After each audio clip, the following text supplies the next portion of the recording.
Next up, Veronique Le Melle, the Executive Director.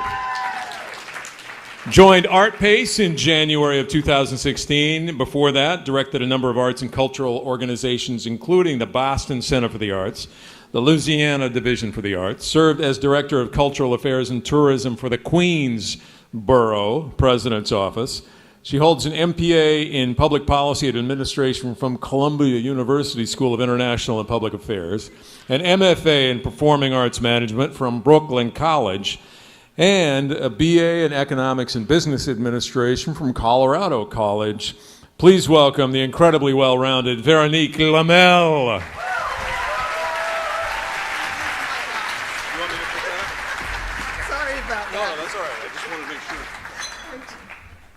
Okay, so this is my box because at Artpace they usually have a stand for me because I can never see over the podium.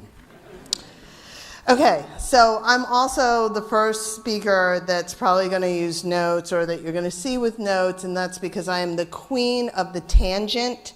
And so my staff implored me, my communications director implored me to have some notes and stay on point, damn it. So there we go. My discussion tonight is not on art. It's a discussion of generations in the workforce, which is something that has become more and more interesting to me personally in what I do and managing across generations. When I was thinking about, what am I going to say, the Artpace staff really asked me to start with one of their favorite stories. And the name of the story is, I fired my mom. Okay, and I did. And it really kind of does key up lessons learned. And the lessons that I learned from that experience of firing my mother actually really kind of became the cornerstone of my specific management style and what I'm constantly reminding myself of. So we'll start with the story, and let's see if I can not go off note and keep up. This may be performance art. And if I fall off the box, I have not had a drink today, yet. That's for after this.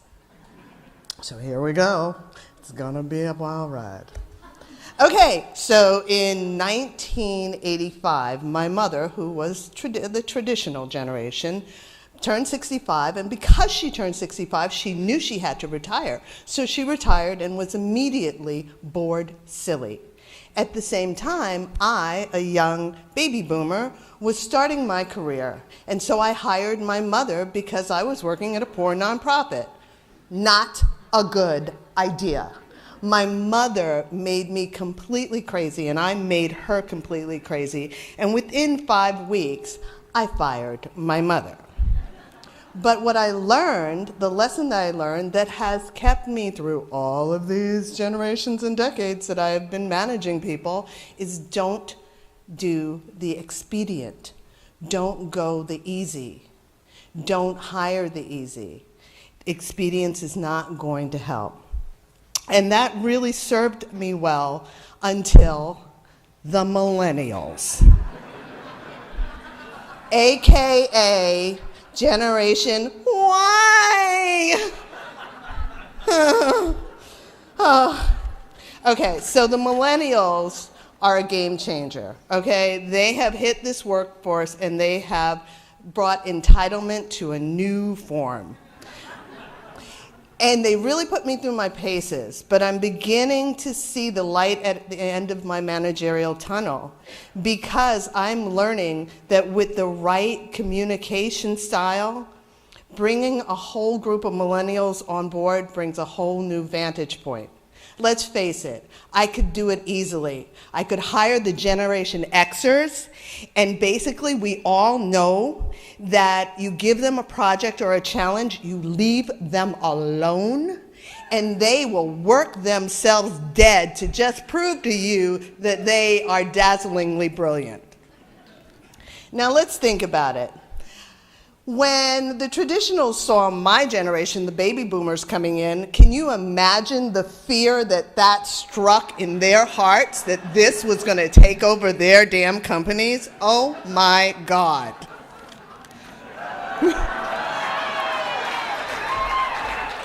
These amazing, we were the original Generation Y, but it was why.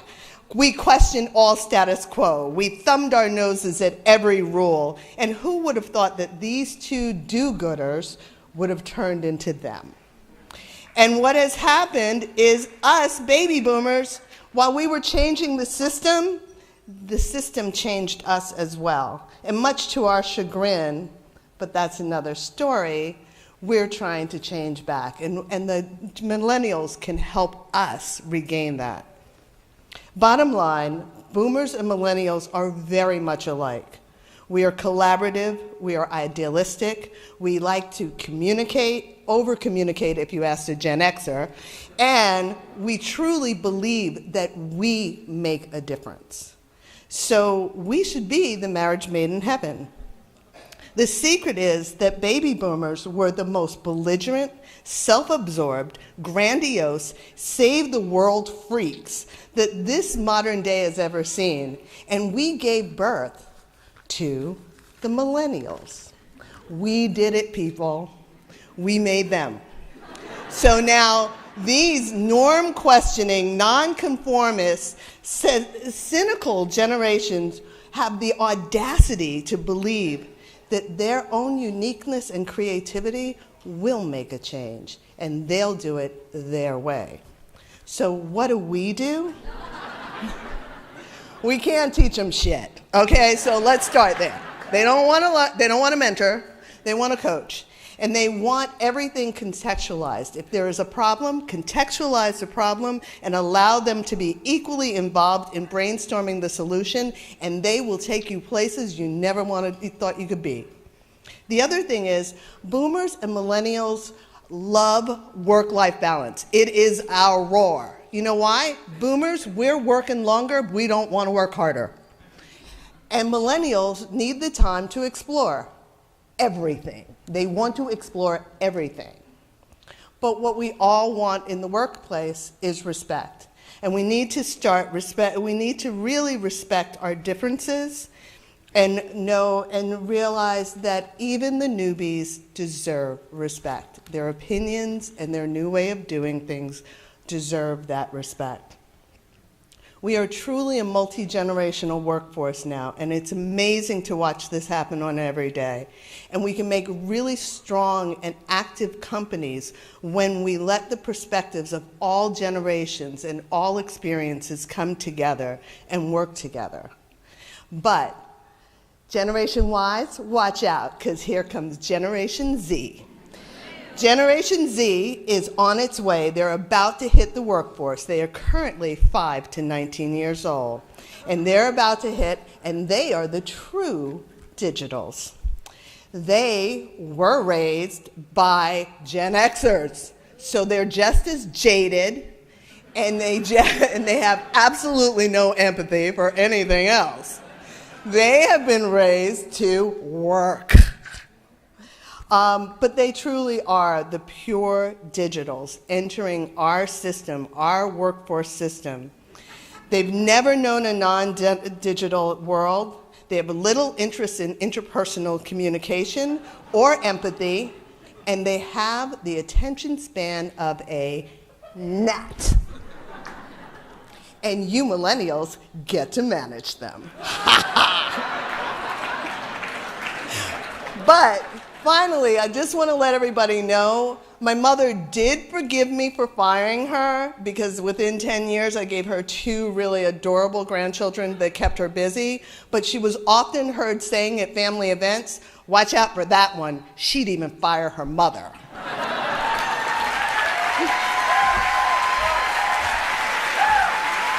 And now you can move the box. Yes. You can go ahead and stay up there if you want. I don't have to be like Brent Barry and like tower over people to feel. Wow. I love this. This is power. I'm afraid. Okay, now how did you fire your mother? I think people might want to know what that moment was like, because there are those awkward moments we all face.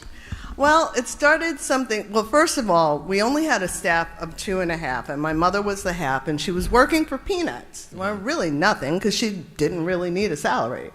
And so I made the decision. I told my other staff person. They left immediately, and I said, "Mommy, could we talk? This ain't working." You're fired. You're fired. No, so you just brought it up nicely, and then. Yeah, no, I was like, "Mom, look, you cannot keep telling the artists that they don't have to listen to me." So, yeah. She kept saying, "But aren't you supposed to be creative?" Did she take it well? Oh, no. Oh, no. Did that, change your relationship for some time? No. My mother was used to me being the rebellious one, so she actually said, "I thought this was going to happen." Oh. All right, and now for those people who saw Artpace and thought you might talk about Artpace a little, what's new about Artpace right now? How's it going? Well, Artpace, just about everything is new at Artpace. Artpace it is finally 21. It's coming into its own. We have new public programs. We've activated our spaces. We are changing the names of our galleries, Main Space, Go Taylor. And we are really just becoming a more agile and active organization. And just seeing that you've worked in a few different places, last quick question here, you've worked, Bronx, or you've gone to Brooklyn and Colorado. Yeah, and they Boston, kept keeping Louisiana. me out. People might wonder, do you plan to stay? And what do you think of San Antonio compared to those places? Well, here's the thing. I hate cold. And when I came for my first interview here, I came by myself. It was August. And I got off the plane at 6 o'clock, and I got in the cab, and I saw this sign that said 100 degrees. And I asked the cab driver, I was like, "Is that right?" And he was like, "Oh, yeah." And I called my husband, and I said, "I'm in a cab. It's 6 o'clock, and it's 100 degrees. I'm home. Oh. I'm home." So, Give it up for Veronique Le Melle. Does your husband like the heat?